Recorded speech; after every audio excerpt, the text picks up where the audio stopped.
నమస్తే, this is శౌర్య. యుద్ధం నేపథ్యంలో దుబాయ్ మీద మనం ఇప్పటి వరకు కూడా ఎయిర్పోర్ట్స్ మీద అటాక్ చేస్తూ ఉన్నారు. ఎయిర్పోర్ట్స్ లో ఉన్న వాళ్ళందరూ కూడా అక్కడ బ్లాక్ అయిపోయారు. ఇప్పుడు కొంతమంది ఇండియాకి లేదా ఇతర దేశాలకి తిరిగి వెళ్ళిపోయారు.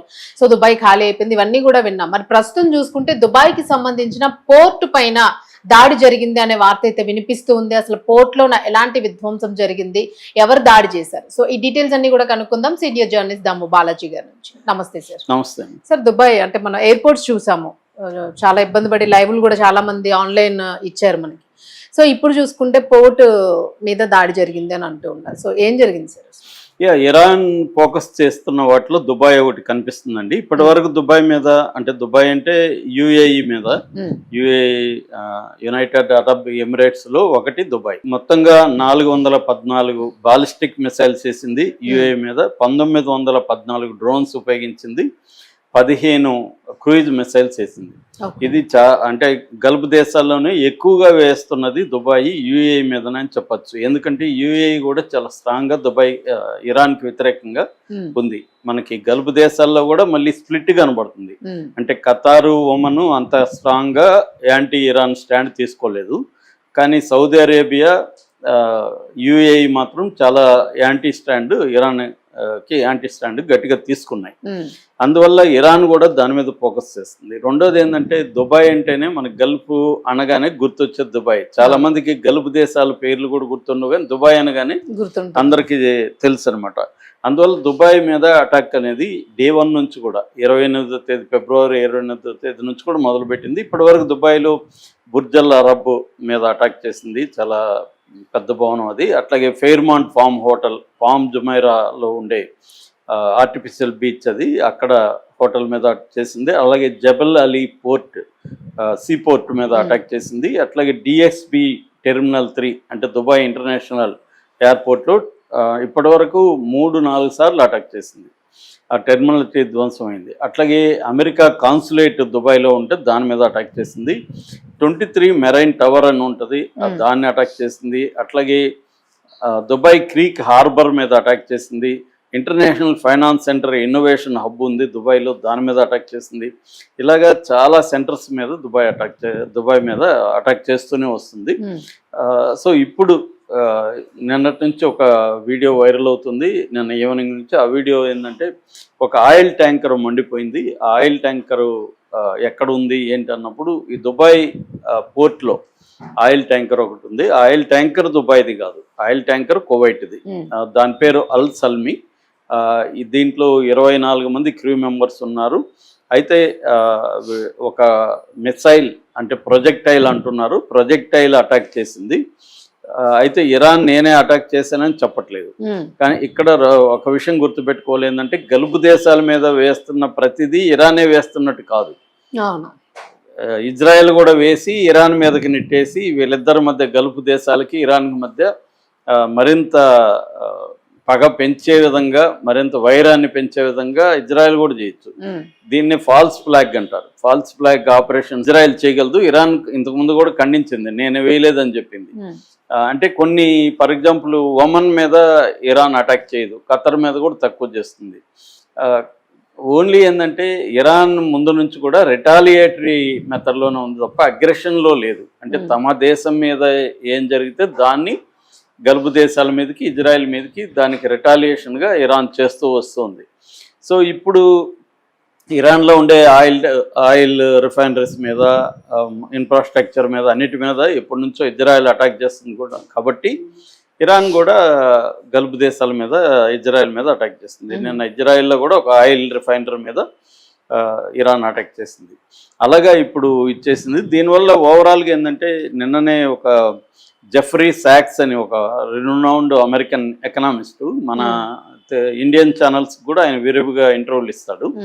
ఆయన అయితే ఏం చెప్తాడంటే దుబాయ్ కంప్లీట్గా నాశనం అయిపోతుందని నిన్న స్టేట్మెంట్ ఇచ్చాడు. దుబాయ్ అండ్ అబుదాబి కంప్లీట్గా రూయిన్ అయిపోతాయి యుద్ధంలో అనేది ఆయన స్టేట్మెంట్. అంటే గల్ఫ్ కంట్రీస్, ముఖ్యంగా యుఏఈ కానీ బుద్ధి తెచ్చుకోకపోతే, అమెరికా స్థావరాలకి వాళ్ళు నో చెప్పకపోతే ఖచ్చితంగా దుబాయ్, అబుదాబి నేలమట్టం అయిపోతాయి అనేది ఆయన చెప్పాడు. ఈ మధ్యకాలంలో ఆయన చాలా అంటే వరల్డ్ అఫైర్స్ మీద బాగా పట్టున్న వ్యక్తుల్లో జెఫ్రీ సాక్స్ ఎకనామిస్టు, ఆయన చెప్పిన దాని ప్రకారం దుబాయ్ నాశనం అయిపోతుంది. అయితే ఇప్పటి వరకు దుబాయ్లో మనకి నష్టాలు పరంగా చూసుకున్నప్పుడు ప్రధానంగా ఆయిల్ పెద్దగా లేదు దుబాయ్లో.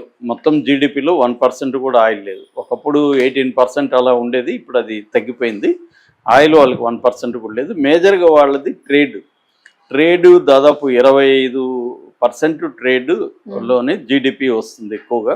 దాని తర్వాత ఫైనాన్స్ ఒక 12%, రియల్ ఎస్టేటు 8%, కన్స్ట్రక్షన్ 6%, ఇంటర్నేషనల్ వ్యాపారాలు, తర్వాత కమ్యూనికేషన్స్, ఇన్ఫర్మేషన్ సెక్టరు, ఇవన్నీ కలిపి 4%. తర్వాత వీటిలోనే మనకి ఇంకొక 4% ఏవియేషన్. ఓకే. సో ఇది బేసిక్గా అనమాట. ఇప్పుడు ఇదంతా కూడా ఇమేజ్ మీద, తర్వాత తను ఇన్ఫ్రాస్ట్రక్చర్స్ డెవలప్ చేసిన దాని మీద ఆధారపడింది. అంటే ఫర్ ఎగ్జాంపుల్ దుబాయ్ ఎయిర్పోర్ట్ తీసుకుంటే వరల్డ్లోనే బెస్ట్ అంటారు. ఇప్పుడు దానివల్ల ఏమైంది, దాదాపు 13,000 ఫ్లైట్లు ఆగిపోయినాయి. రోజుకి గల్ఫ్ దేశాల్లో మనకి దుబాయ్ కానీ అబుదాబి దేశాలు కలిపి పర్ డేనే 5,26,000 మంది డైలీ ప్యాసింజర్స్ ఉంటారు. సంవత్సరానికి ఈ మార్గంలో 10 కోట్ల మంది ప్రయాణిస్తూ ఉంటారు. సో ఇప్పుడు అదంతా కూడా డిస్టర్బ్ అయిపోయింది.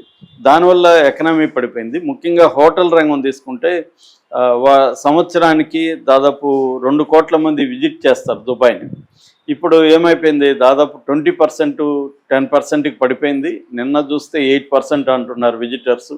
అంటే కొత్తగా ఇప్పుడు ఎవరు వెళ్ళరు, అత్యవసరంగా విధి లేక వాళ్ళ ఆస్తులు ఇంక బంధువులు ఉంటే తప్ప వెళ్ళే పరిస్థితి లేదు. దానివల్ల ఒకప్పుడు హోటల్స్ 80% బుక్ అయ్యేవి, ఇవాళ 8% కూడా బుక్ కావట్లేదు. దాదాపు అప్పటికి 50% తగ్గించారు, 50% రేట్లు కూడా తగ్గించారు. ఒక నైట్కి $50 పెట్టారు, కానీ జనం రావట్లేదు. ఎందుకంటే ఒక భయాందోళన ఉంది. ఎవరైనా పోతారన్నా బంధువులు ఫ్రెండ్స్ ఆపుతారు, ఎందుకు ఈ టైంలో పోవాలన్నా అవసరమా అని. సో ఆ రకంగా ఏంటంటే ట్రావెల్, తర్వాత హోటల్స్, ఇన్ఫ్రాస్ట్రక్చరు, ట్రేడు, ఏదైతే జీడిపికి గుండెకాయగా ఉంటున్నాయో ఆ పరిశ్రమలన్నీ ఆల్రెడీ దెబ్బతిన్నాయి.